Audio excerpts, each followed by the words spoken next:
Eccellenza, rifacciamo un attimino il quadro della situazione. Per fortuna la notizia più importante: non ci sono feriti, non ci sono dispersi, ma situazione che rimane critica.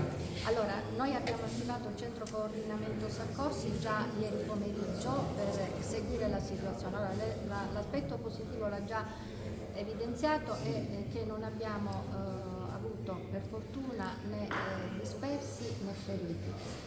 Ci sono state però situazioni di particolare criticità lungo l'autostrada che è stata chiusa per alcune ore, che adesso è ritornata nella sua funzionalità sia nella direzione Catania-Messina, mentre la Messina-Catania risulta parcellizzata nella tratta Fiumefreddo a Gireale, che ad una sola corsia. Abbiamo una situazione chiaramente di particolare criticità nella zona di Torre Archirafi, dove stamattina è stato fatto un soccorso, è stata evacuata una famiglia la cui abitazione era stata invasa dall'acqua, con l'intervento chiaramente del gruppo anfibio dei Vigili del Fuoco. Ci sono sicuramente dei danni alla viabilità.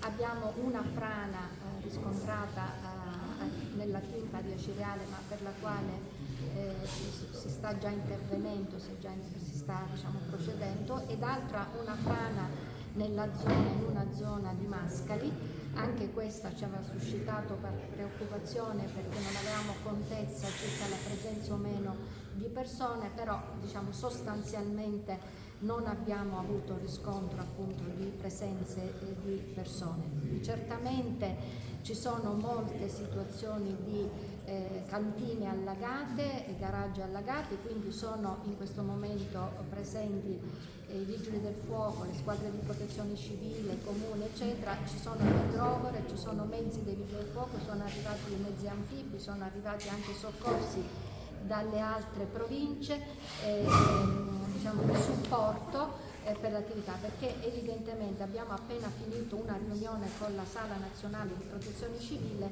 e il volume biometrico è stato molto elevato e quindi sicuramente si è concentrato in una determinata zona e ha provocato queste conseguenze.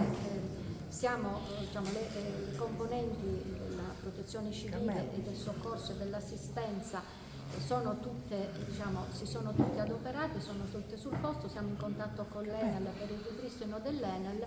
Chiaramente il nostro centro di coordinamento soccorso è in piena operatività e ci riaggiorneremo